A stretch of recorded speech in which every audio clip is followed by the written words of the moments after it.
तो पंजाब के चुनाव में हम एक खास राजनीति की शुरुआत करने वाले हैं। अभी हमने ये प्लान किया है कि 4 सीएम कैंडिडेट के सामने अपने 4 बहुत से आदमी तय करेंगे और हम चारों सीएम कैंडिडेट को बताएंगे और जनता को ये बताएंगे बिना पैसे के, सिर्फ मुद्दों के नाम पर सीएम कैंडिडेट को भी जनता हरा सकती है यदि आपके पास असल नॉलेज और टैक्टिक्स है। तो सारे के सारी सरकारों के माध्यम से वर्ल्ड इकोनॉमिक फोरम का वो एजेंडा जो 2017 के ट्विटर के हैंडल पर उन्होंने शेयर किया हुआ है, where you will own nothing but you will be happy, मतलब आपका किसी भी चीज लिटरली किसी भी चीज के ऊपर कोई मालिकाना हक नहीं होगा। 19 में जब कोरोना आया उसके बाद लोग सड़कों पर नहीं उतरे और उन्होंने डॉक्टरों के पास जाना बंद कर दिया तो कम मरे। 26 जनवरी 2021 को वैक्सीनेशन लॉन्च हुआ, उसके बाद धड़ाधड़ WHO, ICMR, एम्स, IMA, कोई डॉक्टर दुनिया का कोई डॉक्टर यदि ये साबित कर दे दुनिया की किसी भी वैक्सीन से कभी भी किसी को भी कोई भी लाभ हुआ है तो 25 लाख रुपए देंगे। इजराइल में बैठा हुआ जो गैंग है, जो यहूदियों वाला गैंग, जिसको बहुत अच्छे से टारगेट किया था हिटलर ने उस टाइम पर, एडोल्फ हिटलर ने, और बहुत अच्छे से पहचान लिया था कि ये जो समुद्री लुटेरों का गिरोह जो बाद में अपने आप को ईस्ट इंडिया कंपनी का मालिक बना करके और यहाँ उस कंपनी की रक्षा के लिए पुलिस वालों को भेज करके, फौज को भेज करके, यहाँ के राजाओं पे अटैक करके और यहाँ की टैक्सेशन को जिन्होंने काबू किया और खासतौर पर बिजनेस में, उससे पहले उन्होंने मुसलमानों को भेजा था क्योंकि मुसलमानों यहूदी के एक ही बात की औलाद था बेसिकली। मुसलमानों को लगा कि नहीं यार, वो जो षड्यंत्र रच रहे हैं वो हम नहीं करने वाले, तो वो यहीं के होकर रह गए, इस एरिया के जो आए थे एक बारी, और उन्होंने फिर यहूदियों की मुखालफत करनी चालू कर दी। तो उन्होंने क्या किया, कुरान के अंदर ही बैंकिंग को हराम कर, प्याज को हराम कर दिया, शराब को हराम कर दिया और सिनेमा को हराम कर दिया। भाजपा के मंत्री, भाजपा के विधायक, सांसदों के अपने दुनिया में सबसे ज्यादा एक्सपोर्ट करने वाले बीफ एक्सपोर्ट के जो कतल खाने हैं वो मालिक हिंदू हैं, लेकिन वहाँ काम करने वाला कारीगर मुसलमान है, ताकि दुनिया के अंदर ये दिखाया जा सके कि गाय काटने का काम क्या आदमी कर रहा है। लेकिन एक्चुअली युद्ध नहीं चल रहा है। जो 2030 के बाद किसी व्यक्ति को फेशियल रिकॉग्निशन से कैसे मारना है, किसी जमीन पर किसी स्कूल के ऊपर जीपीएस लोकेशन सेट करके मिसाइल कैसे दागनी है, वो चलते हुए गाड़ी को कैसे उड़ाना है ऊपर से जहाज से, किसी चलते हुए व्यक्ति को कैसे टारगेट करना, सिंगल व्यक्ति अगर भीड़ में टारगेट करना हो तो कैसे करना है, उसका एक्सपेरिमेंट चल रहा है बेसिकली। ये गेम इसलिए हो रहा है क्योंकि इस तरह से हम लोगों को गिल्टी कॉन्शियस में डाल करके वो लोग ये चाहते हैं कि इन लोगों की भोजन, मूवमेंट, थॉट प्रोसेस, उस सारी को हम कंट्रोल करें। तो वही बीज का रिकमेंडेशन जिन्होंने दिया था उसी आदमी का तेल के कुओं पे ऊपर कब्जा है, उसी की वॉशिंग मशीन की कंपनी है, उसी की पंखा कंपनी है, उसी की कूलर कंपनी है, उसी की एसी कंपनी है, उसी की कार कंपनी है, उसी की बाइक कंपनी है, उसी की पेट्रोल डीजल सीएनजी कंपनियां है, उसी का एनर्जी के ऊपर कंट्रोल है। वही व्यक्ति आपको साबुन दे रहा है, वही तेल दे रहा है, वही दवा दे रहा है, वही फार्मा कंपनी दे रहा है, वही एक्सरे मशीन दे रहा है, वही सिटी स्कैन दे रहा है, वही अल्ट्रासाउंड दे रहा है, वही सिंपल ब्लड के टेस्ट दे रहा है, वही सारी टेक्नोलॉजी को वो एक आदमी दे रहा है। इसका नाम है रॉकफेलर फाउंडेशन। फोन जब यहाँ लगाते हो माइक्रोवेव की तरह दिमाग गर्म कर रहा होता है। ये जो 5G की रेडिएशन है ये पाइनियल ग्लैंड को अटैक करती है, वाईफाई की रेडिएशन पाइनियल ग्लैंड को मारती है। उनको पता है आपको कैंसर दे रहा है फोन, उनको पता है। आप इस नीचे वाली पॉकेट में डाल के रखते हो, स्पर्म काउंट खत्म हो रहा है, उनको पता है। इलेक्ट्रोमैग्नेटिक रेडिएशन जब इस पॉकेट में डालते हो तो हार्ट को डिस्टर्ब करता है, उनको पता है। दिमाग को डिस्टर्ब कर दिया, हार्ट को कर दिया, हार्मोन्स को कर दिया, और क्या लोगे।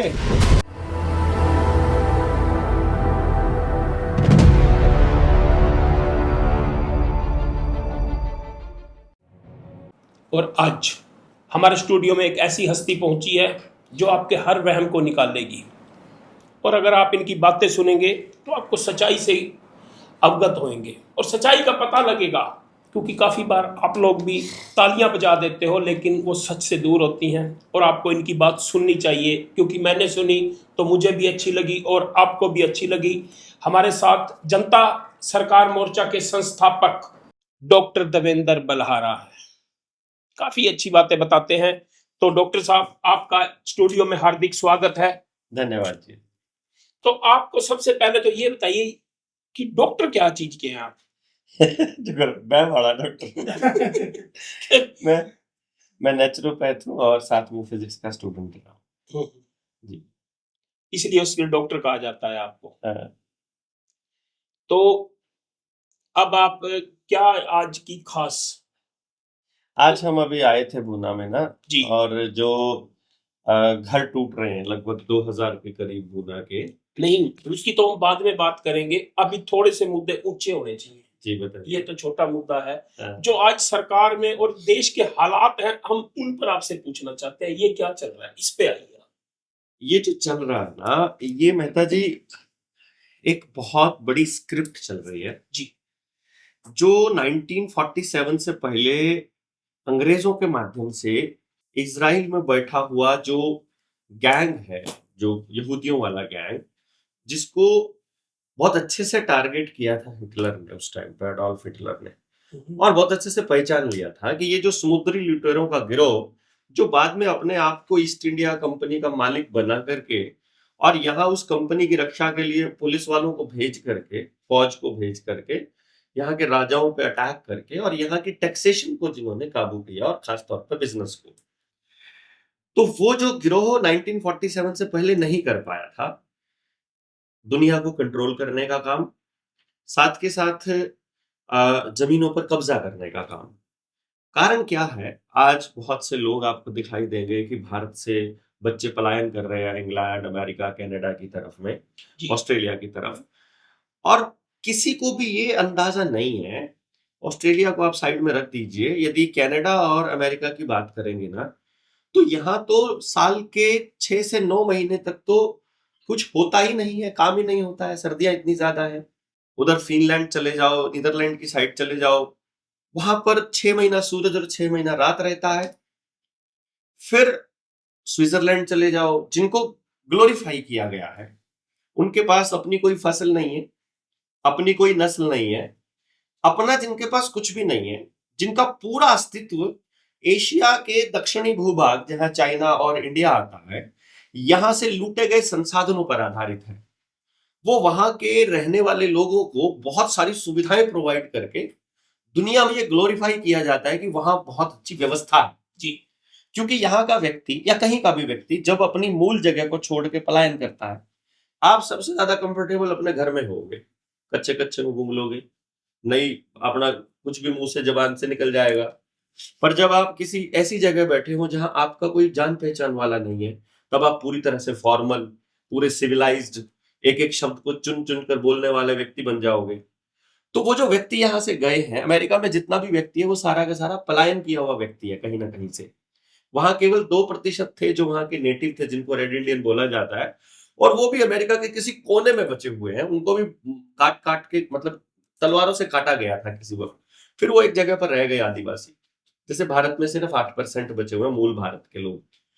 तो उन्होंने गेम खेला था कि ये जो धरती है, ये जो भूभाग है, दक्षिण का भाग है जो एशिया का, यहाँ पर सारे तो मौसम है, सारी वनस्पति है, सारी फसलें हैं, सारी दाल हैं, सारे अनाज हैं, सभी तरह की मौज मस्ती है, गर्मी, सर्दी, समंदर, रेगिस्तान, पहाड़, समतल, नदियां, झरने, एवरीथिंग। भारत के अंदर भारत चाइना दोनों एरिया में जंगल इतने घने घने, मतलब यहाँ के जंगलों का मुकाबला दुनिया के टॉप जंगल्स करेंगे, यहाँ के रेगिस्तान टॉप रेगिस्तानों का मुकाबला करेगा, यहाँ का पहाड़, यहाँ की बर्फ, एवरीथिंग। मतलब तो जब सब कुछ यहाँ मौजूद है, तो मतलब जीव जंतुओं के लिए और इंसानों के लिए, पशुओं के लिए पनपने के लिए, रहने के लिए, उनके सर्वाइवल के लिए सबसे अनुकूल परिस्थितियां हैं। तो उन लोगों ने सोचा कि हम ये स्वर्ग जैसी धरती पर कब्जा क्यों ना करें। तो उन्होंने अंग्रेजों को उस वक्त भेजा था। उससे पहले उन्होंने मुसलमानों को भेजा था, क्योंकि मुसलमान और यहूदी एक ही बाप की औलाद है बेसिकली। मुसलमानों को लगा कि नहीं यार, वो जो षड्यंत्र रच रहे हैं वो हम नहीं करने वाले, तो वो यहीं के होकर रह गए, इस एरिया के जो आए थे एक बारी। और उन्होंने फिर यहूदियों की मुखालफत करनी चालू कर दी। अपनी कुरान का जो अपना उन्होंने जो विजन दिया, जिसमें उन्होंने कहा कि ये लोग कंट्रोल करने के लिए 3 चीजों का इस्तेमाल करते हैं, एक दारू का, एक सिनेमा का, और एक ब्याज के रुपए का। क्योंकि जो रॉथस्चाइल्ड फैमिली है वो ब्याज के काम करती है, जो बैंकिंग प्रणाली का मालिक है, पूरी दुनिया के रिजर्व बैंक उसी के अंडर में आते हैं। तो उन्होंने क्या किया, कुरान के अंदर ही बैंकिंग को हराम कर, ब्याज को हराम कर दिया, शराब को हराम कर दिया और सिनेमा को हराम कर दिया। जी। और वो यहूदियों के सबसे बड़े दुश्मन बन गए, हमारे पहरेदार की तरह काम करने चालू कर दिए। उनको बदनाम करना बड़ा जरूरी था यदि यहूदियों को अपना एजेंडा चलाना है। तो हिंदू मुसलमान का गेम अंग्रेजों के रहते हुए चालू किया। जो गाय काटने का जो फैक्ट्री होगा, उसमें वो मालिकाना हक हिंदू का रहेगा, लेकिन वहां काटने का काम मुसलमान करेगा। अभी भी भारत में यही चल रहा है। भाजपा के मंत्री, भाजपा के विधायक, सांसदों के अपने दुनिया में सबसे ज्यादा एक्सपोर्ट करने वाले बीफ एक्सपोर्ट के जो वो कतल खाने हैं, वो मालिक हिंदू हैं, लेकिन वहां काम करने वाला कारीगर मुसलमान, ताकि दुनिया के अंदर ये दिखाया जा सके कि गाय काटने का काम ये आदमी कर रहा है। इसी इसी गेम को आगे बढ़ाया, उन्होंने देखा कि ये नहीं चला, पूरी दुनिया से विद्रोह हो गया पूरी दुनिया में, और उनको वापस भागना पड़ा। कॉमनवेल्थ के देशों का एक स्ट्रक्चर बनाया और देखा कि इन्हीं देशों को फिर से टारगेट करना है। द्वितीय विश्व युद्ध के बाद जो कहानी शुरू हुई थी, उससे पहले जब उन्होंने कहा था कि हम एक नई विश्व व्यवस्था लेकर के आ रहे हैं, उस विश्व व्यवस्था को कंट्रोल करने के लिए उन्होंने उस वक्त यूनाइटेड नेशंस नाम का एक ऑर्गेनाइजेशन बनाया, यूएनओ, और उसी के अंडर वर्ल्ड बैंक डाला, उसी में वर्ल्ड हेल्थ ऑर्गेनाइजेशन, जिसको वर्ल्ड हेल्थ ऑर्गेनाइजेशन बोला जाता है, वो सब बोल डाले, और उस यूनिसेफ जैसे और फिर दूसरा रक्षा परिषद जैसे पूरा गेम प्लान जो पूरी दुनिया को कंट्रोल करने का काम करेगा। बीच बीच में आए लोगों ने कभी समझा, कभी नहीं समझा, कभी मैनेज कर लिया, कभी सीआईए के माध्यम से, कभी मोसाद के माध्यम से, कभी आईएसआईएस के माध्यम से उन्होंने वो गेम प्लान चालू रखा। उस पूरे के पूरे प्रोजेक्ट पर रोक लगाई फिर सबसे ज्यादा इंदिरा गांधी ने, जब सारे के सारे उस रोथशाइल्ड फैमिली के ऑनरशिप वाले सारे प्रोजेक्ट को फिर नेशनलाइज कर दिया। फिर उसमें उन कंपनियों की जो मालिकाना हक है ज्यादा सिस्टम को दे दिया, विधानसभा लोकसभा राज्यसभा को दे दिया। एक मिनट रोकना चाहूंगा कि वही सिस्टम प्राइवेटीकरण अब दोबारा चालू कर, जो उस वक्त इंदिरा गांधी ने जिसको बिल्कुल पलटा किया था, अब उसको वो बिल्कुल ऐसे पलट रहा है, और इंदिरा को बदनाम करने का, जो इमरजेंसी को बदनाम करने का काम हो। हालांकि इमरजेंसी को मैं सपोर्ट नहीं कर रहा हूं, जो सरकारी उपक्रम है उनमें व्यवस्था तो नहीं बदलती। वो व्यवस्था देखिए, वो इसलिए नहीं बदलती कि उसको बदला जाना इनके हित में नहीं है। अब आप देखिए, रेलवे है, रेलवे सेट कर दिया, रेलवे प्रॉफिट की बजाय घाटे में आना चालू कर दिया। अभी आप एक्सपेरिमेंट करने के लिए टिकट बुक कीजिए, कहीं की भी वेटिंग में आएगी, बिल्कुल चार्ट जब रेडी होगा उससे पहले वो कंफर्म हो जाएगी। आप ट्रेन में जाकर बैठेंगे, पूरी ट्रेन खाली मिलेगी। यार, जब पूरी ट्रेन खाली थी तो तुमने वेटिंग में क्यों दिया? क्योंकि ट्रेन को घाटे में रखना है। उसी के बाद जो इमरजेंसी वाले लोग हैं वो फ्लाइट से जाएंगे, ताकि दिखाएंगे कि हमारा देश तरक्की कर रहा है, फ्लाइट से लोग जा रहे हैं, जीडीपी बढ़ती है वहां। रेलवे से जीडीपी नहीं बढ़ रही है उतनी, और फिर रेलवे को घाटे में नहीं दिखाएंगे तो रेलवे अडानी को कैसे सौंपा जाएगा? आई बात समझ? ठीक, स्कूल में टीचर्स नहीं देंगे, एक टीचर के ऊपर 10 टीचर्स का काम सौंप देंगे। टीचर को पढ़ाने के अलावा सारा काम सौंपेंगे, लैट्रिन करने वालों को गिनो, कुत्तों को गिनो, गाय हग रही है, गोबर कर रही है, उस गोबर के चौथ गिन के आओ, मास्टर जी को बोलो ट्यूबवेल गिन के आओ, एसआईआर करके आओ, जनगणना करके आओ, वोट बना के आओ, वोट काट के आओ, ठीक है, टॉयलेट्स तो बता ही दिया मैंने, नहीं हगते हुए अलग, टॉयलेट अलग, घर गिन के आओ, सब कुछ गिनने को मास्टर जी की ड्यूटी लगा देंगे, पढ़ाने के अलावा बाकी सब करना मास्टर जी। यानी कि फिर इसी चक्कर में निजी स्कूलों में लोग बच्चे पढ़ेंगे तो जीडीपी वहां पे बढ़ेगी। इसी तरह से जंगल काट दो तो हवा खराब हो जाएगी। अब आप देखो, फैक्ट्री, कार की फैक्ट्री को सस्ती जमीन किसने दी? लोकसभा ने या विधानसभा ने? चोरों ने, मतलब इन्होंने। मैं उसको सरकार नहीं बोलता, क्योंकि सरकार हम है, भारत की हुंकार है, जनता ही सरकार है, तो वो सरकार नहीं, सरकार का मतलब मालिक होता है, तो मालिक तो हम है। मैं इसको चोर ही बोलता हूँ, समझो आप। जब मैं चोर बोल रहा हूँ तो समझो विधानसभा लोकसभा में बैठा हुआ गुंडा है, उसमें 65% तो ऑफिशियल एडीआर है, एडीआर की ही रिपोर्ट है ना। तो वहां मैंने जब देखा कि उनको फैक्ट्रियों को सस्ती जमीन, कार फैक्ट्री को सस्ती जमीन उन्होंने दी, पेंट फैक्ट्री को सस्ती जमीन उन्होंने दी, टायर फैक्ट्री को जमीन उन्होंने दी, पेट्रोल कंपनियों को सस्ती जमीन उन्होंने दी, डीजल कंपनियों को उन्होंने दी, ये सारी कंपनियों को सस्ती जमीन उन्होंने दी, लेकिन प्रदूषण हमारी गाड़ी फैला रही है। समझ रहे? गाड़ी बनने का लाइसेंस उन्होंने दिया, जब हमने गाड़ी खरीदी 50 से 60% का टैक्स हमने दिया, पेट्रोल डीजल खरीदते समय अंधाधुंध टैक्स हम दे रहे हैं, टोल टैक्स हम दे रहे हैं, सारा सामान हम दे रहे हैं, टाइम हम दे रहे हैं, सेहत हम खराब कर रहे हैं, परमिशन वो दे रहे हैं, और प्रदूषण हमारी वजह से हो रहा है। ये जो हमारी बुद्धि के ऊपर जो अटैक है, ये गेम इसलिए हो रहा है क्योंकि इस तरह से हम लोगों को गिल्टी कॉन्शियस में डाल करके वो लोग ये चाहते हैं कि इन लोगों की भोजन, मूवमेंट, थॉट प्रोसेस, उस सारी को हम कंट्रोल करें। जो विश्व युद्ध से पहले का, द्वितीय विश्व युद्ध से पहले का खेल था, उन्होंने उस वक्त क्या किया? युद्ध अपराधी जो थे विश्व युद्ध में, विश्व युद्ध भी नौटंकी था, जैसे आजकल रशिया और यूक्रेन का चल रहा है। अब लोगों को लग रहा है रशिया और यूक्रेन का युद्ध चल रहा है, दुनिया को ये दिखाई दे रहा है टीवी पे युद्ध चल रहा है, लेकिन एक्चुअली युद्ध नहीं चल रहा।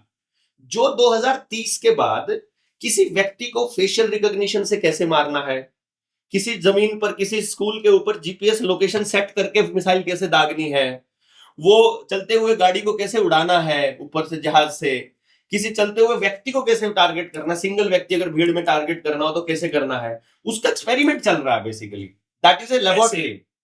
तो वो गेम चल रहा है। उस जो द्वितीय विश्व युद्ध का नौटंकी था, उस नौटंकी के अंदर एक तो भारतीय लोगों को मरवाना था वहां ले जाकर के, क्योंकि वो ये कहते हैं यहां से भीड़ लेकर के जाओ पहले वहां। फिर उन सैनिकों के नाम पर हमारे देश के किसानों का अनाज खाली करवा लिया कि भाई युद्ध वहां सैनिकों को अनाज की जरूरत है, सबने अपने अपना जो एक एक साल का स्टोरेज रहता था सबने अपना अनाज दे दिया। इधर से हार्प टेक्नोलॉजी, अगर आपने सुनी हो, हार्प टेक्नोलॉजी से बारिश के ऊपर रोकथाम लगा दी।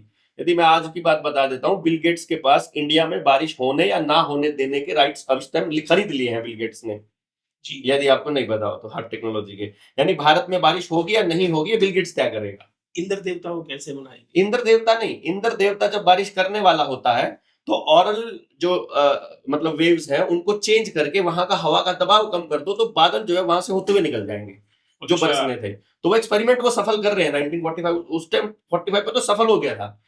उस टाइम पे उन्होंने हमारे यहाँ अकाल पड़ दिया, अकाल पड़ गया, अनाज खाली कर दिया, तो हमको बोला तुमको नए बीज चाहिए।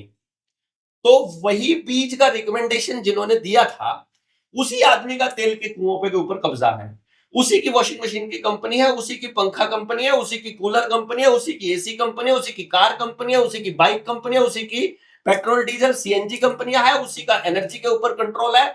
वही व्यक्ति आपको साबुन दे रहा है, वही तेल दे रहा है, वही दवा दे रहा है, वही फार्मा कंपनी दे रहा है, वही एक्सरे मशीन दे रहा है, वही सिटी स्कैन दे रहा है, वही अल्ट्रासाउंड दे रहा है, वही सिंपल ब्लड के टेस्ट दे रहा है, वही सारी टेक्नोलॉजी को वो एक आदमी दे रहा है। उसका नाम है रॉकफेलर फाउंडेशन।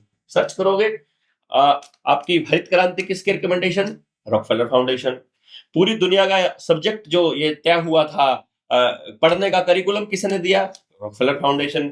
म्यूजिक इंडस्ट्री पे किसने किया? Rockefeller foundation. साइकोलॉजी की रिसर्च किसने की? Rockefeller foundation. अब फार्मा कंपनी में जो फ्लैक्सनर कमीशन को फंडिंग किसने दिया? Rockefeller foundation. आपका जो जितना भी फार्मा कंपनी है और फर्टिलाइजर है, यूरिया है, डीएपी है, हाइब्रिड बीज का मालिक कौन है? Rockefeller foundation.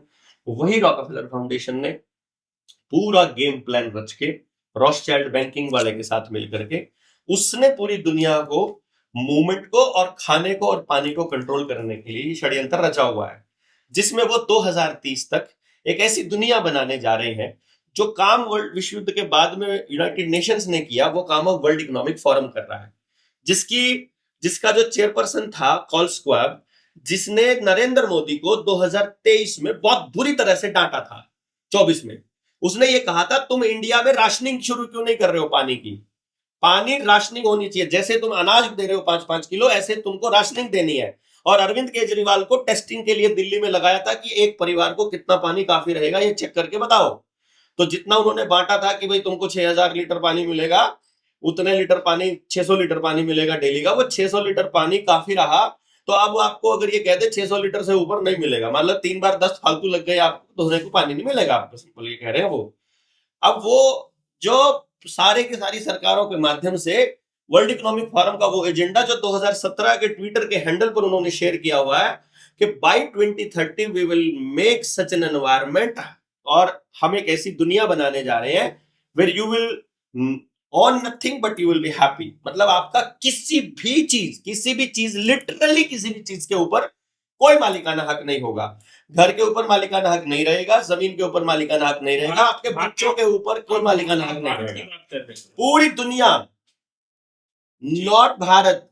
नरेंद्र मोदी जब आपको बोलता हुआ दिखाई देगा, बोलेगा 1 world 1 health, 1 world 1 police, 1 world 1 government, 1 world 1 nation 1 election, 1 nation 1 card, 1 nation 1 ID, 1 nation 1 nation, ये पूरा 1 वर्ल्ड गवर्नमेंट बनने की दिशा में आगे बढ़ रहा है, जिसका संविधान आज से 10 साल पहले लिखा जा चुका है, जो संविधान मेरे पास कॉपी है। तो इसकी मेरे इतनी दबाव क्यों मान रहे हैं हमारे प्रधानमंत्री, इतनी दबाव क्यों मान रहे हैं? पता नहीं, इसका कच्चा कुछ लगो रखा होगा उसने, जैसे बिल क्लिंटन का लगो रखा था। एप्स्टीन फाइल क्यों आई थी? ये कोरोना क्या था? ड्रामा, नौटंकी था, और बल्कि लोगों को, जो लोग मरे थे, मारे गए थे। कैसे? सर्च करो, देखो मैं आपको बताता हूँ। आप तो पत्रकार हैं और आपका काम है रिसर्च करना। 2017 में भारत में कितनी मौत हुई, रिसर्च कीजिए। किस किस बीमारी से कितनी मौत हुई, रिसर्च कीजिए। 2018 में कितनी हुई, 2019 में कितनी हुई, 2020 में कितनी हुई और 2021 में कितनी हुई। अभी ये आपको 5 साल का डेटा निकालना है।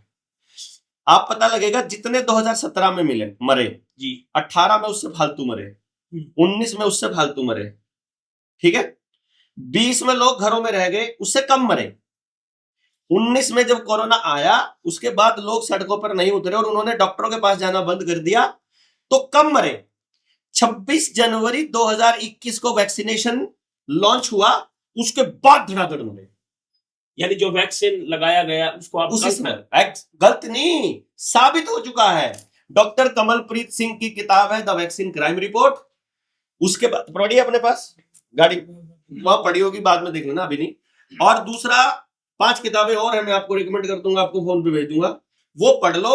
तो मैं आपको वैक्सीनेशन का गेम बता देता हूं। छोटे बच्चों को लगने वाली वैक्सीन, बड़ों को लगने वाली vaccine, WHO, ICMR, AIIMS, IMA, कोई डॉक्टर दुनिया का कोई डॉक्टर यदि ये साबित कर दे दुनिया की किसी भी वैक्सीन से कभी भी किसी को भी कोई भी लाभ हुआ है तो 25 लाख रुपए देंगे हम। डॉक्टर कमलप्रीत सिंह ने ऑन रिकॉर्ड बोल रहे हैं, आप गला पकड़ लेना अगर मैं से मना कर दूं तो। और जो ऐसे डॉक्टर को लेके आएगा, आप अगर ऐसे डॉक्टर को ढूंढ के लाओगे, 3 लाख रुपए मैं दूंगा एक्स्ट्रा, एडिशनल 25 से ऊपर उसको लाने वाले को। और वैक्सीन से क्या क्या साइड इफेक्ट होते हैं ये हर वैक्सीन की फैक्ट शीट में लिखा हुआ है, ऑफिशियल रिकॉर्ड में लिखा हुआ है। आप बताइए क्या इफेक्ट हुए जो इन्होंने लगाई थी। हार्ट अटैक अब नहीं होते, सीधा कार्डियक अरेस्ट होता है। हर आदमी को छल्ले पड़ने चालू हो चुके हैं, किसी के घुटनों में दर्द है, किसी को मल्टी ऑर्गन फेलियर है, किसी के पेट में एलर्जी रहती है, किसी को बुखार ज्यादा रहता है, किसी की जोड़ों में दर्द है, किसी का शरीर ढीला रहता है, किसी को लेडीज में कंसीव नहीं हो पा रहा, आदमी नपुंसक हो रहा है, पारिवारिक जीवन खत्म हो रहा है, पीरियड्स में इरेगुलरिटी आ रही है, जोड़ों में लगातार दर्द है, स्किन एलर्जी की प्रॉब्लम है, बाल उड़ रहे हैं, आंखें खराब हो रही हैं, कान खराब हो रहे हैं, दांत गिर रहे हैं, फुंसी फोड़े हो रहे हैं और पागलपन जैसी हरकतें करता है, एंजाइटी बढ़ गई है, हार्मोनल चेंज आ रहे हैं, आदमी गे बनता जा रहा है, औरत लेस्बियन बनती जा रही है, LGBTQ प्रमोट हो रहा है, और कितने चाहिए आपको और बताओ। तो अब आप ये बताइए, एक आजकल मुद्दा चला हुआ है सर, SIR, वो सर दिखता है इन लोगों को, लोग कहते हैं ये सर क्या आ गया है, तो SIR, लेकिन आम लोग कहते हैं ये सर आ रहा है, सर आ रहा है, सर सर सर, ये क्या सर है बताइए। जो वोटिंग लिस्ट है उसकी एक रिपोर्टिंग दोबारा से बन रही है कॉम्प्रिहेंसिव, जिसमें एक गेम खेला जा रहा है बहुत ही शानदार तरीके से। गेम क्या है कि जो यहाँ का व्यक्ति है जिसको आपस में एक दूसरे से तोड़ दिया गया है, उस तोड़े हुए आदमी को ये कहा जा रहा है, जैसे आजकल राष्ट्रीय समलैंगिक संघ वाले जितने भी कार्यकर्ता घूम रहे हैं आपके आसपास, शॉर्ट फॉर्म तो आप समझते ही हैं,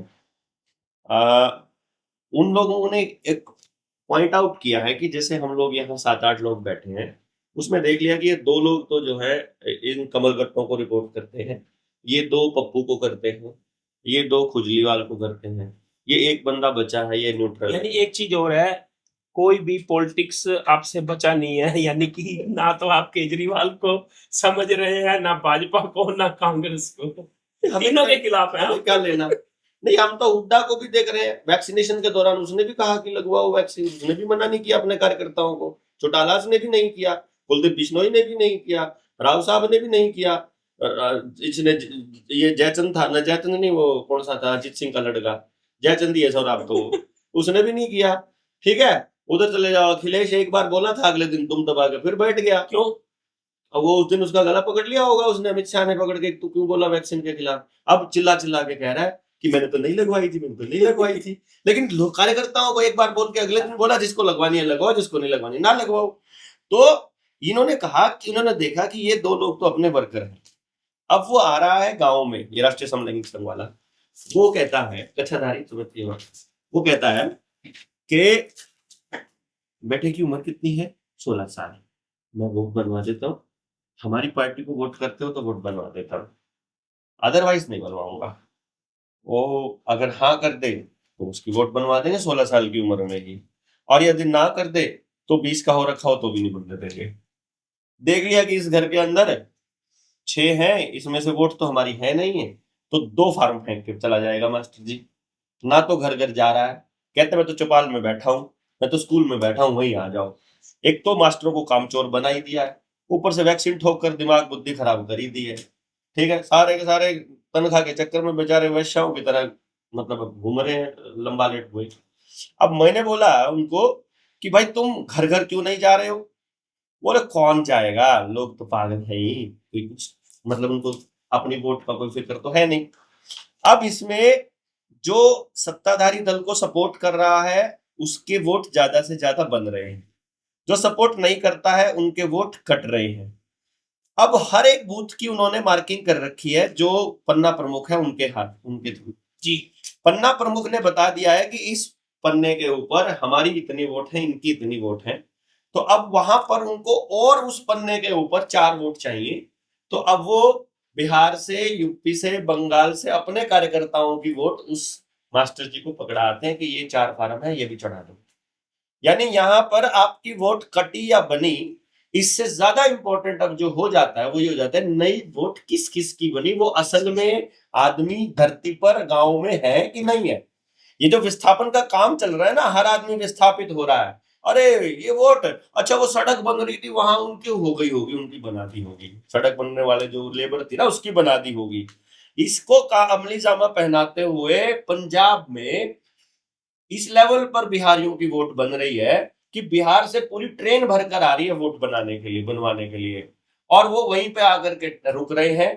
और एक तो गांव में 600 वोट के गांव में 1100 वोट बिहारियों की बन गई और सरपंच बिहारी बन गए। वाह वाह वाह। सरदारों के गांव में बिहारी सरपंच है, एक गांव एक शहर के अंदर बिहारी ही जिला पार्षद है।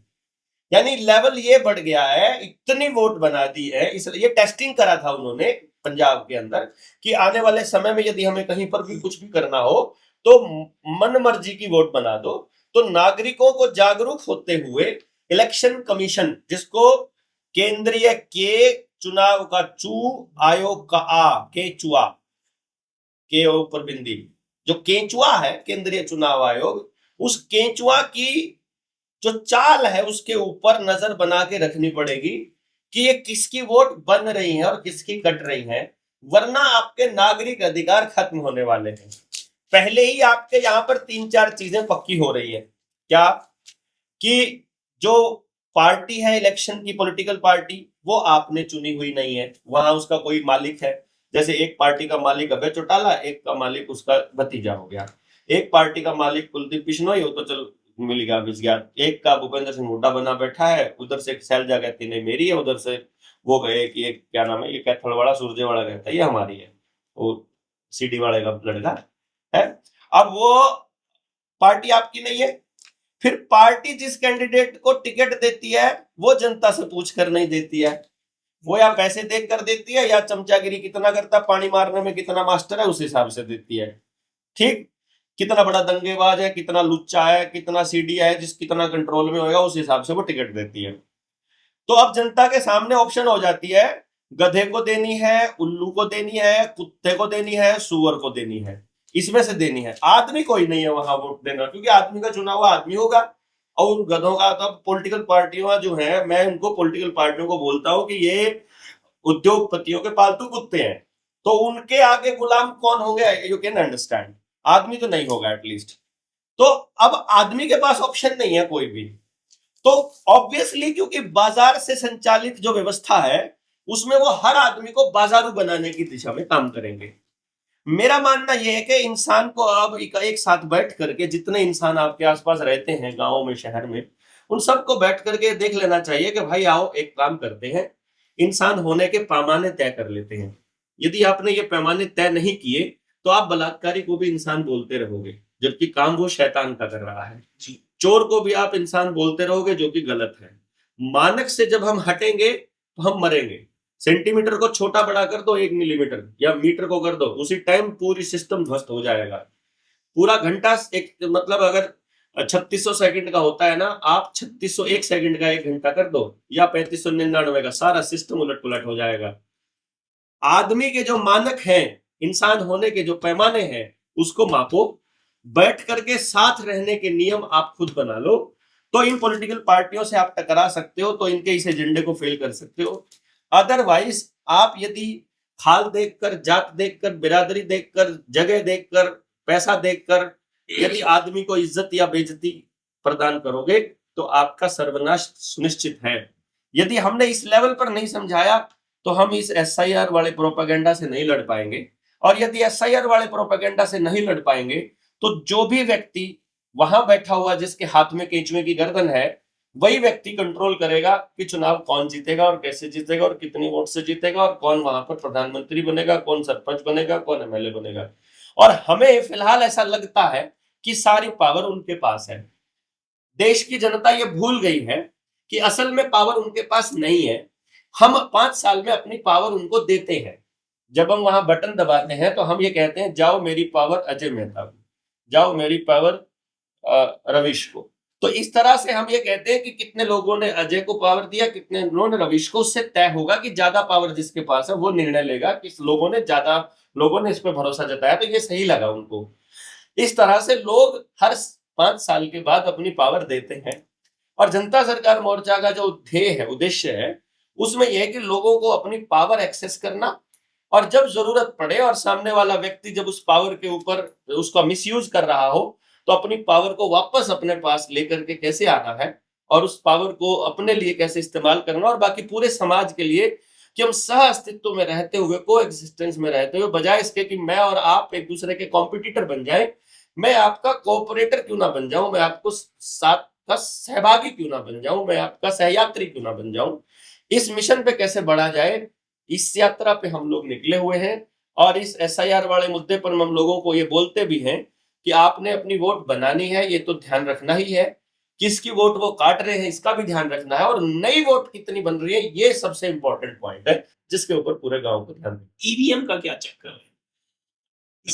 मेरी इलेक्शन मैनेजमेंट कंपनी हुआ करती थी।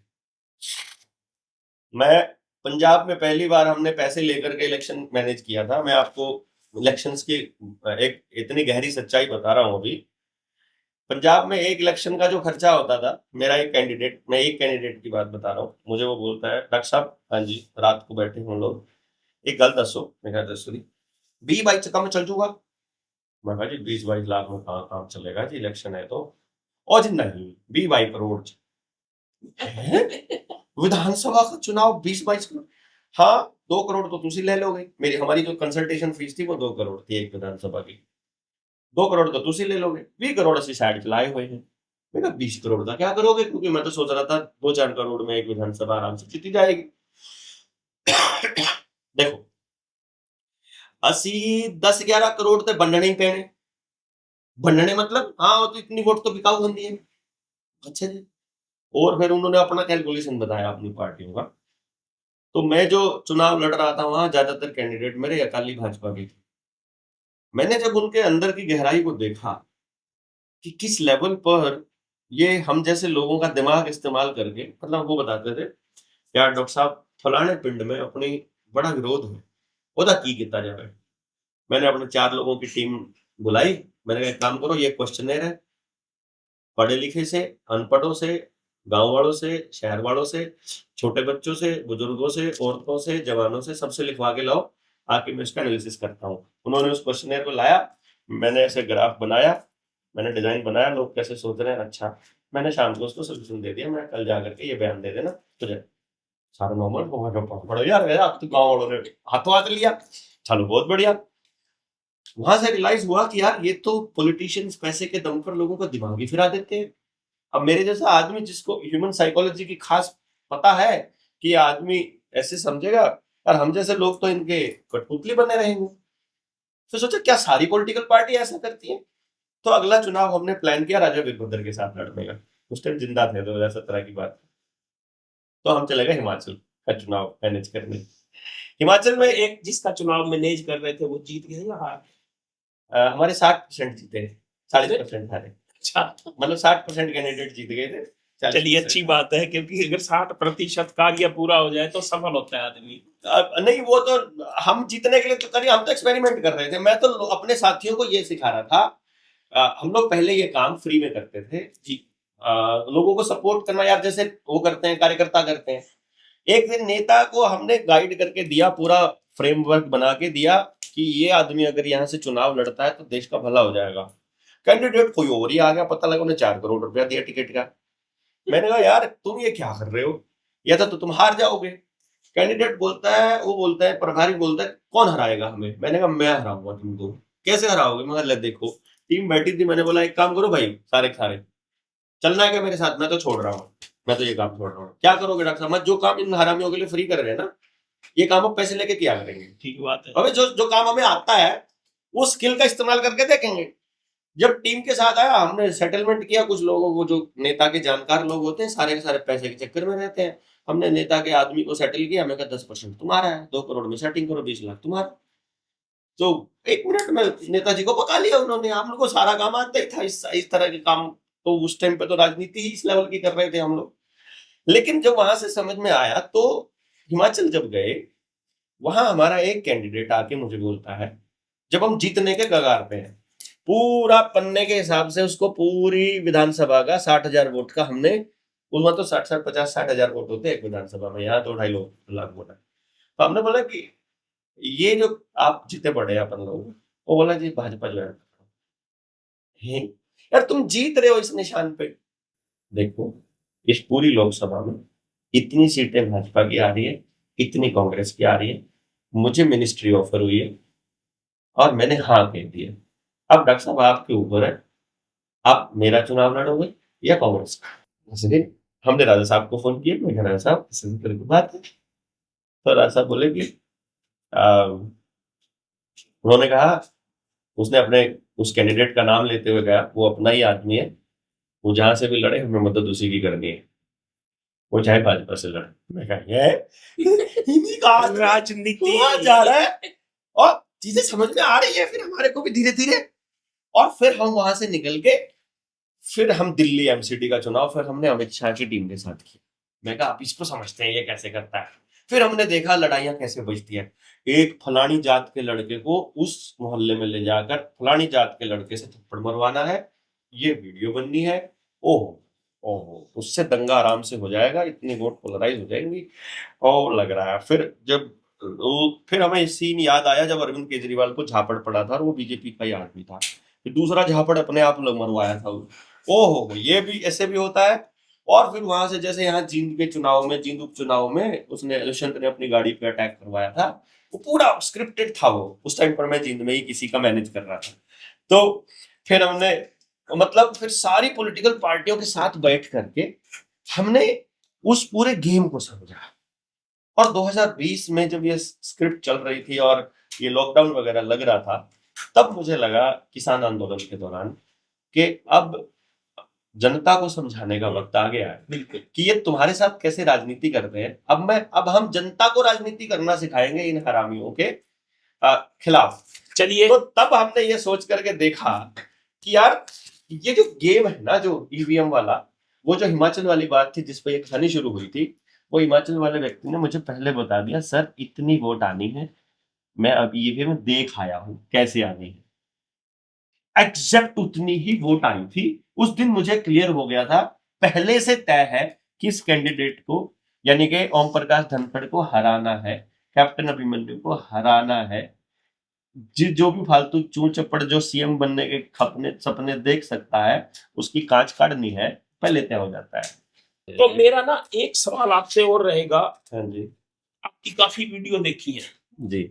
मेरे को आप किसान विरोधी, गरीब विरोधी ज्यादा दिख रहे हो, और कुछ आप सरकारों के प्रति ज्यादा वो कर रहे हो, क्योंकि आप बार बार कहते हो ये राशन नहीं होना चाहिए, किसानों को 2000, बेचारों को 2000 मिल रहे हैं, वो भी नहीं मिलने चाहिए। फिर इनके बाद वो कोई पेंशन नहीं होनी चाहिए। अगर ये चीजें नहीं होगी तो ये देश कैसे चलेगा, बताइए। नहीं देखो, मैंने ऐसा कभी नहीं कहा अजय जी कि राशन नहीं होना चाहिए। ना ही मैंने ऐसा कभी कहा कि ये किसान को ये पैसा नहीं मिलना चाहिए, और ना ही मैंने पेंशन नहीं होनी चाहिए ऐसा कहा। मैंने जो कहा है उसको जरा ध्यान से सुनिएगा और फिर आपकी राय में लेना चाहूंगा कि वो गलत है या सही है। मेरा ये विचार है कि आज जो भी हो रहा है वो लिखा जा रहा है, इतिहास बन रहा है। 2019 में एक बीमारी आई जिसका नाम रखा कोविड-19, और वो बीमारी डॉक्यूमेंट में अभी भी चल रही है, अगर आपको ना पता हो तो। आज भी चल रही है डॉक्यूमेंट में। अब उससे क्या होगा इतिहास में, मैं आपको भविष्य का इतिहास अभी प्रेजेंट है, क्योंकि वर्तमान की नींव पर ही भविष्य की इमारत बनेगी। आज से 30-40 साल के बाद जब आप यहाँ सफाई देने के लिए नहीं होंगे और नई उम्र में जो आपका बच्चे हैं वो इस टाइम पे नए हैं, वो सोशल मीडिया से ही कंट्रोल होते हैं। आपका पोता पोती अभी पैदा नहीं हुआ है, उसे नहीं मालूम है क्या था मेरे दादा अजय मेहता का दौर और उस दौर में क्या होता था। वो कभी लाइब्रेरी में जाकर अखबार उठाएगा तो अखबार के बड़े पन्ने पर मिलेगा बहुत भयंकर बीमारी है, एक बहुत बड़ा मतलब एक वायरस है जो ऐसे फैल रहा है, लोग मर रहे हैं, लाशों की लाशें। दोबारा से आएगी? नहीं, वो कभी देखेगा ना। ओके। जैसे आपको 1918 की बीमारी के बारे में आजकल बताया जाता है, तो आपके बच्चों को किताबों में पढ़ाया जाएगा कि 2019 में एक ऐसी बीमारी आई थी, फिर एक सफेद दाढ़ी वाले बंदर ने कोई वैक्सीन बनवाई किसी चोर से और वो वैक्सीन ठोकी और फोटो भी लगवाता था अपना, बाद में फोटो हटा के भाग गया जब सच्चाई आई। प्रमाण पत्र दिया जाता है। सच्चाई आई जब लोग ज्यादा मरने लगे और लोगों ने मान लिया कि इसी की वजह से मर रहे, तो प्रमाण पत्र भी हटा के भाग गया।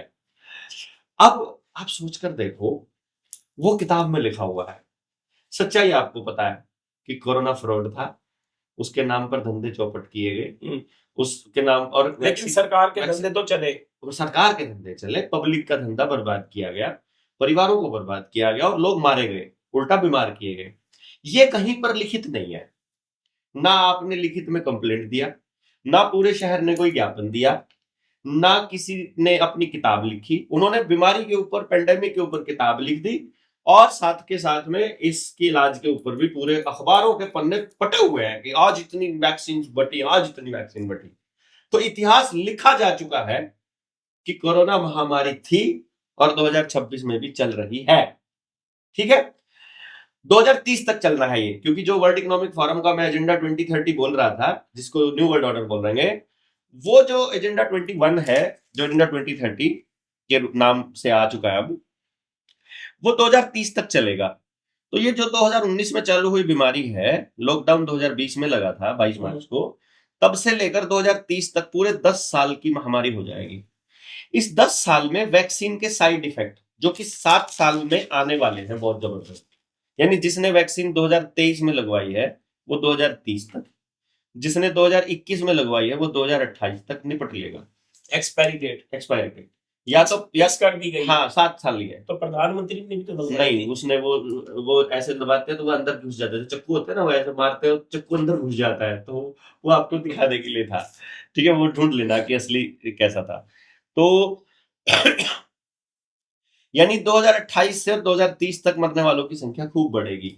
अब चूंकि डॉक्यूमेंट में कोरोना चला हुआ है, तो वो उन्होंने तो अखबार में, देखो आप मानते हो कि नहीं मानते हो कोई फर्क नहीं पड़ता, अखबार में छप चुका है कि नया वेरिएंट आया है, अखबार में छप चुका है कि अब एक नया वायरस आया है, अखबार में छप चुका है कि अब एक नया वायरस आया है।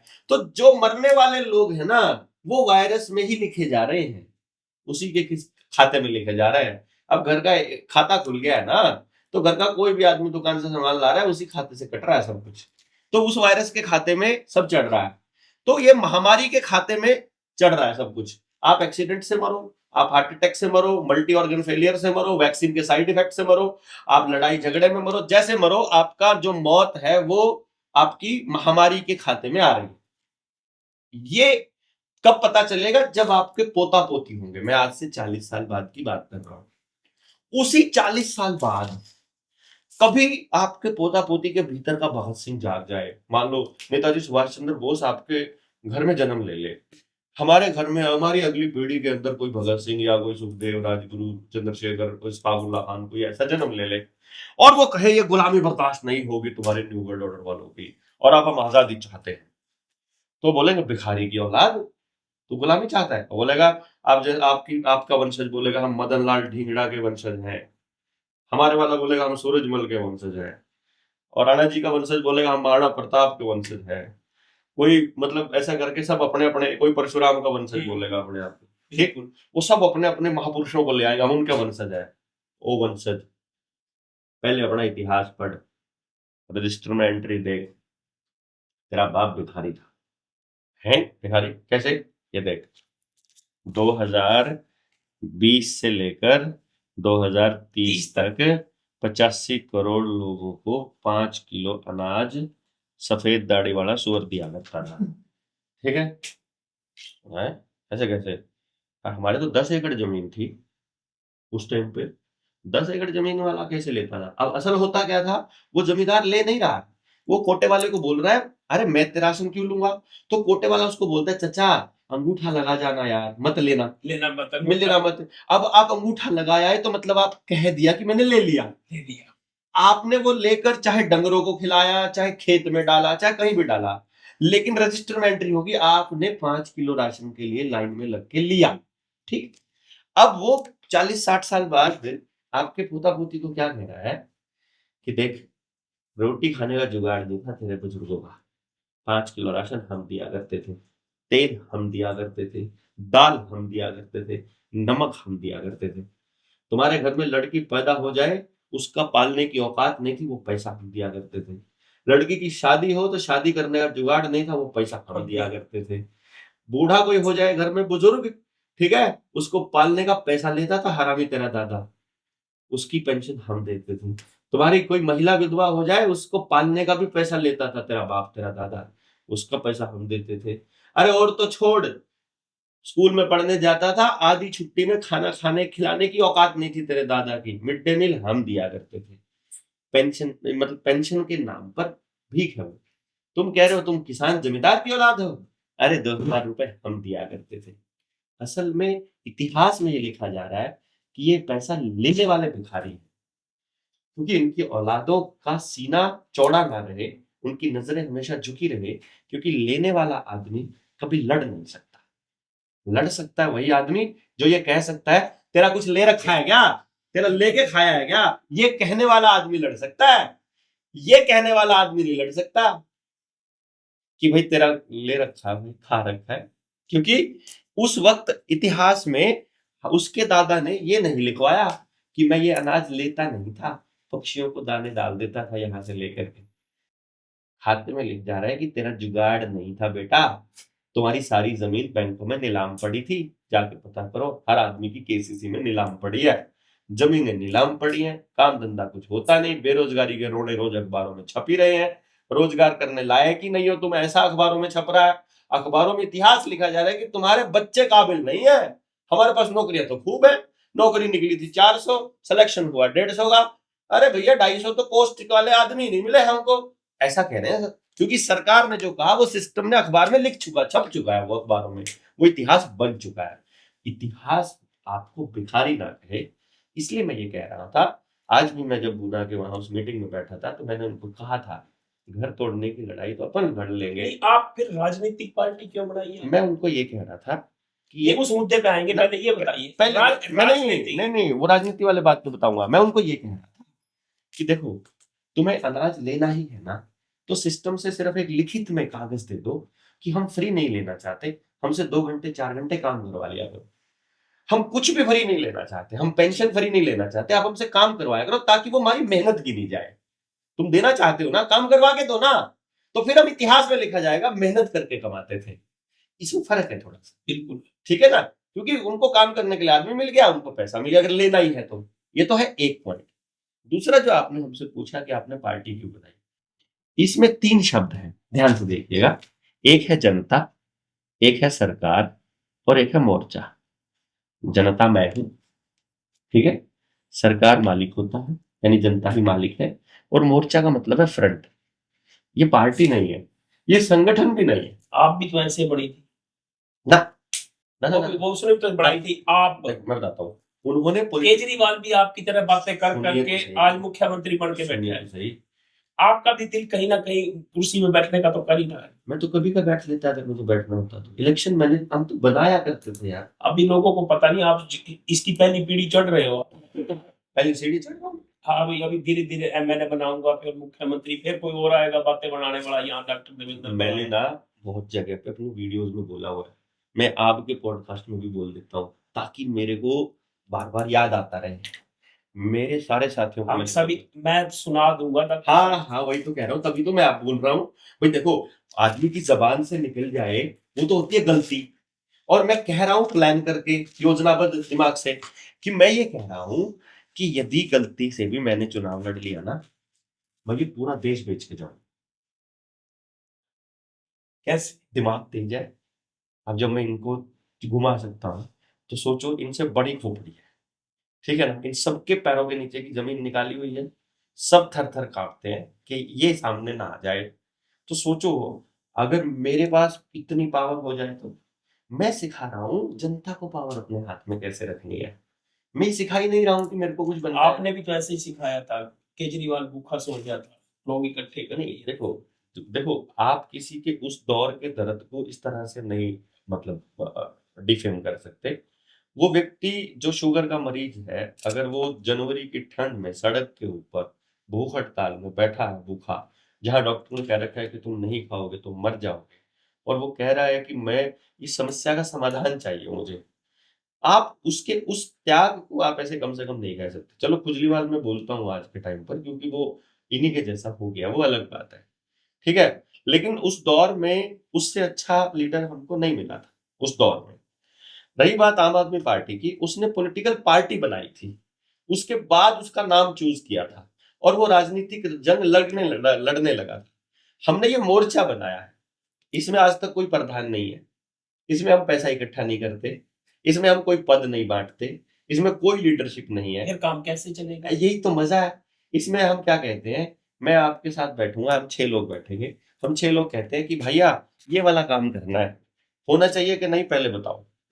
हम कहते हैं 6 में से 4 कहते हैं होना चाहिए, 2 कहते हैं नहीं होना चाहिए। तो जो 2 कहते हैं नहीं होना चाहिए, तुम साइड में हो जाओ फिलहाल के लिए, क्योंकि तुम्हें लगता होना ही नहीं चाहिए, तो तुम इसमें भी नहीं होने चाहिए। अब आगे 4, अब 4 में से कहते हैं 3 कहते हैं ऐसे ठीक है, 1 कहता है ऐसे ठीक है, तो हम कहते हैं 3 ऐसे करेंगे, 1 ऐसे करेगा, क्योंकि तुम भी प्रयास करोगे, हम भी प्रयास, तो ये सारों के प्रयास आगे जाकर के जुड़ जाएंगे।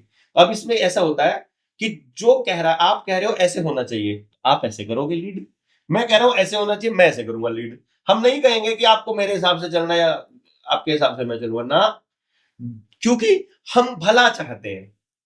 जरूरी नहीं है कि जो मैं सोच रहा हूं वही अच्छा हो, वही बढ़िया हो। तो मैं अपना एक आइडिया दूंगा, और उस आइडिया को इम्प्लीमेंटेशन मैं ही करूंगा। ये हमने रूल बनाया था, वही लीड करेगा बंदा। अगला आइडिया कोई और दे रहा है, उसको वो लीड करेगा। आपने आइडिया दिया, तो हम 5 लोगों को कन्विंस करने की जिम्मेदारी अब आपकी है। हम 5 नहीं हुए कन्विंस, हम आपके साथ नहीं जाएंगे, इस मुद्दे में नहीं जाएंगे, अगले में कन्विंस कर लोगे आ जाएंगे। घर का खर्चा कहाँ से चलता है? मैं एक काउंसलर हूँ, मैं इंडिया का पहला आदमी हूँ जिसने इस पे काम किया है कि मैं 3 साल की उम्र से लेकर किसी भी बच्चे के बारे में ये बता सकता हूँ कि परमात्मा ने इसको किस तरह के काम करने के लिए पैदा किया है। मेरी ये इंडस्ट्री थी, 63 फ्रेंचाइजी थी पूरे ऑल ओवर इंडिया में, जो 2016 में बंद करके मैंने फिर ये काम चालू किया।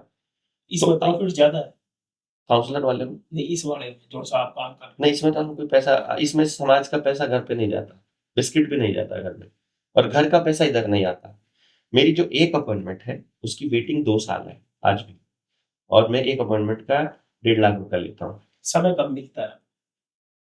जब पैसे खत्म हो जाते हैं, जब उधार ज्यादा चढ़ जाती है, तो फिर उनको करने के लिए तब मैं जो लोग आपसे अपॉइंटमेंट लेते हैं वो चले नहीं जाते भी डॉक्टर साहब आप? तो जाऊं, आई डोंट केयर।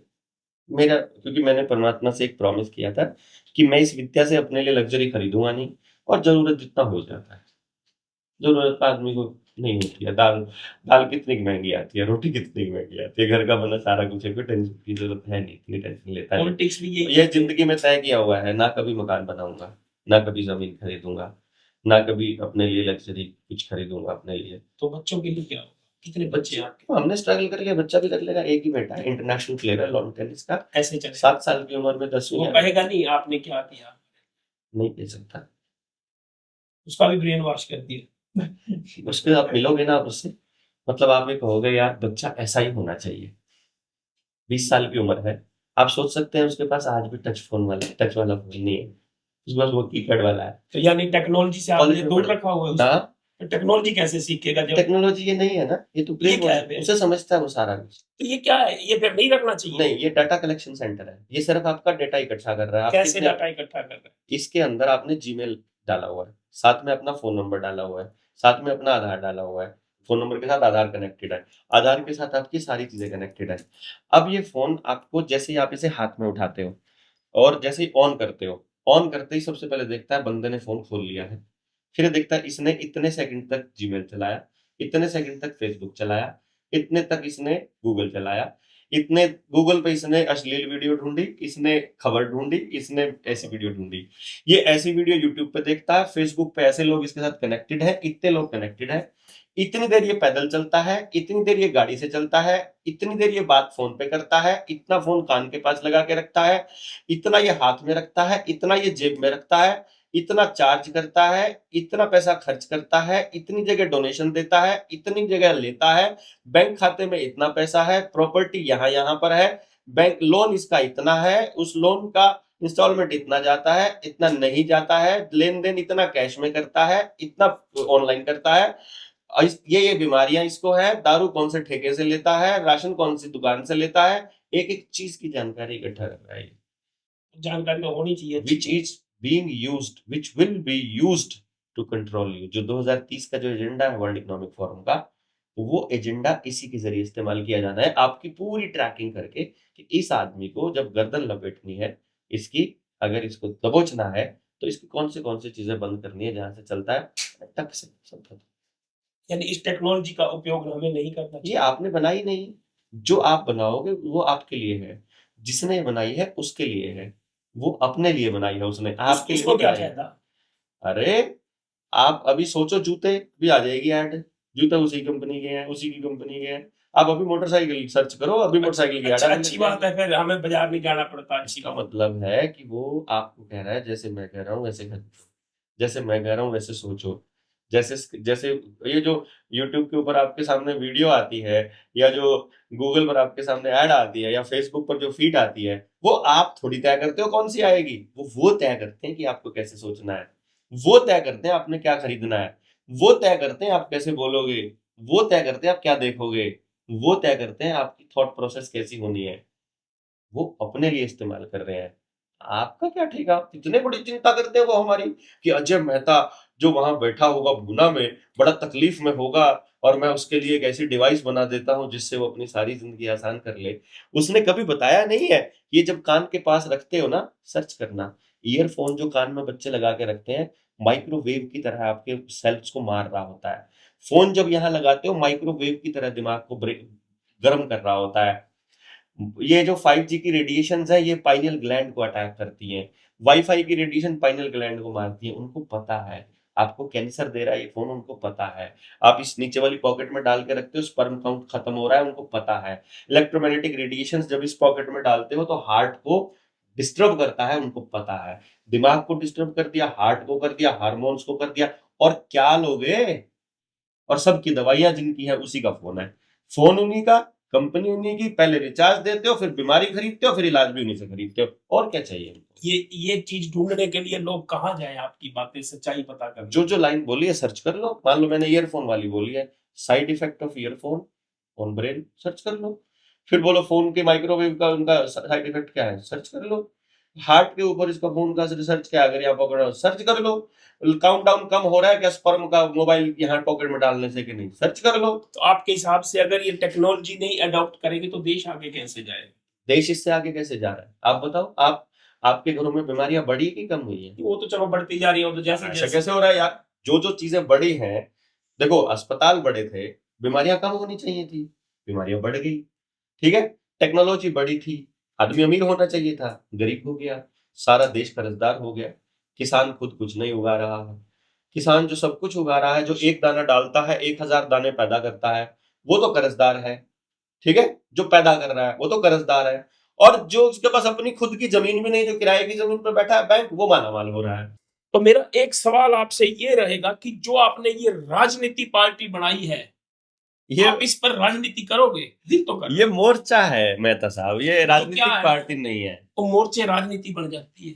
देखो जब माल आता है ना, बड़े अच्छे लगते हैं देखो मोर्चे। ये बातें मैंने सुनी है, मेरी उम्र भी हो गई है, मैं देखता था तालियां बजती हैं, तालियां बजाएंगे आप। दो चीजें हैं, मैं इसमें दो चीजें हैं जो हम कर रहे हैं। असल में ये राजनीति ही है। जब राज्य कोई नीति बनाता है और उसके ऊपर व्यक्ति कोई कमेंट करे, वोटर कोई बात कहे, उसकी प्रशंसा करे या उसकी मुखालफत करे, उसके खिलाफ कुछ बोले, असल में वो दोनों की दोनों राजनीति ही है। आप जो कहने की कोशिश कर रहे हो वो है कि आप चुनाव लड़ोगे कि नहीं लड़ोगे, चुनावी राजनीति में आपका क्या रोल रहेगा, शायद हाँ, आप ऐसा पूछना चाह रहे हैं। बिल्कुल, ठीक है, क्योंकि आनंद आता है, आगे पीछे गाड़ियां भागती हैं, पी पी पी, 200 लोग खड़े होते हैं, जगह जगह खाना पीना, ये वो आनंद सा आता है बड़ा। असल में मैं इस दौर से काफी समय पहले गुजर चुका और मैं इस सारी चीजों से ऊपर भी उठ लिया, लेकिन फिर मैंने सोचा कि सारी की सारी पॉलिसीज जो बनती हैं वो तो उसी संसद से बन रही है, सबसे बड़ी पंचायत से, चाहे स्टेट की हो चाहे सेंटर की हो। आज हम कुछ भी चाहें कुछ नहीं कर सकते यदि हमारे पास कोई बेस नहीं है या वहां कोई आदमी नहीं है हमारी बात रखने वाला। हालांकि बात रखने वाले आदमी से बात नहीं बनेगी, पावर जिसके पास नहीं है, अभी ये हाल हो गया। तो हमने गांव को, देश को, वोटर को राजनीति समझाने की पहल करने की कोशिश की। अब वोटर को प्रैक्टिकल जब तक करेंगे नहीं तब तक उसको समझ में नहीं आएगा। तो पंजाब के चुनाव में हम एक खास राजनीति की शुरुआत करने वाले हैं। जब पंजाब चुनाव है अभी अगले साल मार्च में चुनाव हो जाएंगे। पंजाब इलेक्शन में हम क्या करने वाले हैं, आम आदमी पार्टी, शिरोमणि अकाली दल और बीजेपी इंडिपेंडेंट चुनाव लड़ने का प्लान बना रही है, अगर अकाली दल के साथ उसकी सेटिंग नहीं बनी तो। क्योंकि अगर बीजेपी और अकाली इकट्ठे आए तो अकालियों का भी सत्यानाश तय है। और एक इंडियन नेशनल कांग्रेस, ये मतलब 4 पार्टियां मुख्य तौर पर रहेंगी। बिल्कुल, यदि ये 3 लड़ी तो इसमें मतलब 3 सीएम कैंडिडेट होंगे, यदि ये चारों लड़ी तो 4 सीएम कैंडिडेट होंगे और एक कैंडिडेट जो है वो 2 जगह से चुनाव लड़ सकता है, मतलब एक जो है। अभी हमने ये प्लान किया है कि 4 सीएम कैंडिडेट के सामने अपने 4 भोंदू से आदमी खड़े करेंगे और हम चारों सीएम कैंडिडेटों को हराएंगे और जनता को ये बताएंगे बिना पैसे के, सिर्फ मुद्दों के दम पर सीएम कैंडिडेट को भी जनता हरा सकती है यदि आपके पास असल नॉलेज और टैक्टिक्स है। तो ये हम ऐसी राजनीति, फंड चाहिए ही नहीं होता, मुझे आपसे बात करने के लिए पैसा नहीं चाहिए, माइक अनाउंसमेंट, लोगों को बताना, देखिए तो सही, आपको खेल दिखाएंगे कैसा मजेदार खेल होता है। बाहर से आएगी फंड, कहाँ से? लोग कहते हैं नेताओं को, पार्टियां कोई ना कोई आ जाएगी, चलिए ये हम तो वोट देगा यार सीएम कैंडिडेट के सामने खड़े होने का पैसा, चारों सीएम कैंडिडेट के सामने। चलो कांग्रेस वाले को हराने के लिए बीजेपी दे देगी, बीजेपी वाले को भी हरा रहे हैं, अकाली को भी हरा रहे हैं, आम आदमी पार्टी को भी हरा रहे हैं और कांग्रेस को भी। चारों को हराने के लिए कौन देगा भाई? कोई ना कोई इंडस्ट्री। और पांचवा कोई दे नहीं रहे ऑप्शन। हम ये भी नहीं कह रहे कि हम कोई पार्टी और हम कोई चुनाव लड़ेंगे और हम जीतेंगे तो ये करें, हम तो सिर्फ 4 कैंडिडेटों को हराना है हमने। तो खाली कहीं से सेटिंग हो रही है आपकी? तो यार कमाल की बात है, आइडिया आ गया तो आपके साथ शेयर कर लिया, आप सेटिंग की बात कर रहे हैं। नहीं, सेटिंग के जमाने गए यार, 40 साल उम्र हो गई। नहीं, ये कॉलेज में होती है सेटिंग वेटिंग। नहीं, ये होता है आजकल, भाई तू यहाँ खड़ा हो जा, तू यहाँ खड़ा हो जा, या तू जाके वहां खड़ा हो जा। ये चारों को हराने की सेटिंग कैसे होगी? यहाँ देख रहे हैं कांग्रेस वाला कांग्रेस को हरा रहा है, चारों को हराने की सेटिंग कौन करेगा इसका तो बताओ। कई बार ऐसा होता है, वोट घटाने होते हैं, तेरे वोट ले जा, वो जीत जाएगा। हराने का क्या मतलब है? अरे मैं कह रहा हूँ चारों को। मैं समझ गया आपकी बात है। जब एक का हो गया भाई, आम आदमी पार्टी के सामने खड़े होएगा तो फलानी पार्टी के वोट कटेंगे। मैं तो वहां भी खड़ा है एक आदमी, वहां भी खड़ा है एक आदमी, और अभी कैंडिडेट कौन है वो भी नहीं पता। हम तो 20 कैंडिडेटों का सिलेक्शन करेंगे, उनमें जो सबसे लल्लू राम होगा उसको खड़ा करेंगे। यही आपने किया था पहले। चलिए अच्छी बात है, लड़िए इलेक्शन। और चलिए एक प्रोग्राम, अब समय इजाजत नहीं दे रहा, आप जाते जाते सिर्फ ये बता दिए, आजकल ना हरियाणा के अंदर ये जोहड़ शामलात भूमि इनका काफी वो आया हुआ है, इनकी पैमाइश हो रही है, लोगों के घरों के आगे खंभे लगा दिए गए हैं, लाल निशान लगा दिए हैं। लाल निशान का मतलब है लोग डर रहे हैं, बाहर क्या टोना सा हो गया, लोग बहुत परेशान हैं। और भुना का भी कुछ हाल यही है जी, सब जगह यही हाल हाँ। है। हाँ, और मैंने एक चीज और है कि आप कैसे ये हुआ क्या कि जब जब छोटे से होते थे हम, तो यहाँ पर जो राजनीतिक पार्टियां, राजनीतिक या कोई भी सरपंच पंच वंच जो भी, जब भी चुनाव होते थे, ये गांव के लोगों को, भोले भाले लोगों को ये कह देते तू जाके यहाँ बैठ जा, तू यहाँ बैठ जा। उनको पता था कि ये स्थिति आएगी ना, मैं इसको दूसरे एंगल से बताता हूँ। जी बताइए। इसको समझिए। गांव जो है, गांव की परंपरा में एक शब्द होता है हमेशा, लाल डोरा। हाँ लाल डोरा हमारे बुजुर्गों ने बनाया था ये कहकर कि ये जो एरिया है ये रिहायशी है, और चूंकि मैं और आप व्यापार नहीं करते, इसलिए ये जमीन खरीदी या बेची नहीं जाएगी, इस्तेमाल के लिए एक दूसरे को दे देंगे। उसके बदले में कुछ लेना है, जमीन के बदले जमीन ले ली, खेत की ले ली, वो ले ली, वो हो जाएगा। परंतु ये जमीन की रजिस्ट्री भी नहीं करवाएंगे और ये जमीन बिकेगी नहीं, क्योंकि बुजुर्गों को ये पता था जिस जमीन के दस्तावेज बन गए वो जमीन जानी तय है। बिल्कुल ठीक है, तो इसलिए इसके दस्तावेज नहीं बनेंगे कि किसी भी आदमी के लिए रहने की जगह होनी चाहिए। ठीक। और जितनी पॉपुलेशन किसी गांव में लोगों की थी, उसकी पॉपुलेशन से ज्यादा का एरिया, यानी कि उस व्यक्ति को डंगर बांधने होंगे उसकी अलग जगह, गोबर डालना होगा उसकी अलग जगह, सब्जी उगानी होगी उसकी अलग जगह, और मेहमानों के लिए जगह बनानी उसकी अलग जगह, फिर सामुदायिक काम करने के लिए अलग जगह, ये छोड़ी हुई थी। उसमें जोहड़ भी एक जगह थी। अब 2010 में भूपेंद्र सिंह हुड्डा ने खेल खेला था। यह प्लान करके योजनाबद्ध तरीके से किया गया था। क्या किया कि इससे पहले गांव का जो जोहड़ है वो गांव पूरा इस्तेमाल करता था और तरीके से इस्तेमाल होता था। भूपेंद्र सिंह हुड्डा ने लैटरिन के जो खड्डे थे उनकी पाइप को बाहर नाली के अंदर खुलवा दिया, पूरा योजनाबद्ध तरीके से पंचायती राज में सेट करके, जिससे कि लैटरिन का पानी उन पाइपों से, उन नालियों से होता हुआ जोड़ में जाना चालू हो गया। जो नालियां पहले वर्षा के पानी को इकट्ठा करने के लिए होती थी, वो नालियां अब लैटरिन के पानी को इकट्ठा करने वाली नालियां हो गई। तो लोगों ने देखा कि जोहड़ में सारा लैटरिन का पानी जा रहा है, तो अपने डंगरों को पिलाना बंद कर दिया जोड़ से, तो जोड़ से नाता कट गया जी। अब वो जोहड़ एक वेस्टेज की जगह बन गई। जब वो वेस्ट है और किसी के काम का नहीं है, तो वो जो पॉलिटिकल आदमी है वो उसने नहीं किया, ये गांव की परंपरा है कि किसी व्यक्ति के पास जगह अगर कम पड़ रही है तो गांव भले ही सबको एक एक करके ईंट देगा और उसका घर बनवा देगा। बिल्कुल, वो अपनी जगह से एक एक स्क्वायर फीट देगा और उसका घर बन जाएगा। तो इसलिए ये गांव की ही परंपरा है कि किसी को जरूरत है तो तुम इस्तेमाल कर लो। वो कोई दादा लाई जमीन नहीं है, वो गांव लाल डोरे की जमीन है, जब जरूरत होगी उसको यूज किया जा सकता है। तो ये जमीन जोहड़ की थी, गांव की थी, और गांव के लोगों ने इस्तेमाल की। इसमें कोई राजनीति नहीं, कुछ नहीं, लेना नहीं देना नहीं। ये तो अब जो वर्ल्ड इकोनॉमिक फोरम का एजेंडा है उसमें ये जमीन सारी की सारी वर्ल्ड इकोनॉमिक फोरम को अपने प्लेटफॉर्म पर चाहिए, जिसका ऑपरेटिंग सिस्टम विंडोज है या आईओएस है। ये उन यहूदियों का है जिनका जिक्र मैंने शुरू में किया था। रजिस्ट्री आपके पास रहेगी तो आप मालिक रहोगे, रजिस्ट्री अगर ऑनलाइन रहेगी तो वो मालिक रहेंगे, जब मर्जी कह देंगे रजिस्ट्री डाउनलोड ही नहीं हो रही तो आपके किसी काम की नहीं। हाँ। और शाही आने वाले टाइम में ऐसी आने वाली है इंक, वो कहेंगे कि जो परमानेंट इंक है ये जहरीली होती है, पर्यावरण के लिए खतरनाक है बनानी, इसलिए ऐसी शाही आएगी जैसी पर्चियां आती है बैंक वाली। उस टाइम तो दिख रहा है जेब में डाल ली, बाद में निकाला ये क्या था भाई, पर्ची पता नहीं कहाँ की थी। तो रजिस्ट्री में जब निकाल लोगे तो सामने दिखाई दे रहा है, रजिस्ट्री को रख दोगे दखे रखे उड़ जाएगी, रजिस्ट्री गायब। ठीक है, रजिस्ट्री आपके पास है नहीं, ऑनलाइन खुल नहीं रहा क्योंकि आपने सरकार के खिलाफ कुछ लिख दिया था, चोरों के खिलाफ कुछ लिख दिया था। अब आपका आधार कार्ड बैन कर दिया, आधार बैन होते ही आपका बैंक खाता बैन, आपका गैस बंद, आपका पानी बंद, लेटरिन खोलो लेटरिन का दरवाजा नहीं खुल रहा, ठीक, बाहर जा नहीं सकते क्योंकि मास्टर जी फोटो लेके खड़ा है, ठीक, उधर से गैस भी नहीं मिल रही है, गाड़ी स्टार्ट करो स्टार्ट नहीं हो रही क्योंकि आधार के साथ ही कनेक्टेड है, ईवी तो वहीं से चलता है ऑनलाइन ही। अच्छा, कंप्यूटर खोलो कंप्यूटर नहीं खुल रहा, मोबाइल खोलो मोबाइल नहीं चल रहा क्योंकि जो आधार के साथ जुड़ा हुआ है वो कुछ खुल ही नहीं रहा है, तो जीवन बंद। और उधर से रजिस्ट्री डाउनलोड नहीं हो रही, आपके पास क्या बचा? Nothing at all.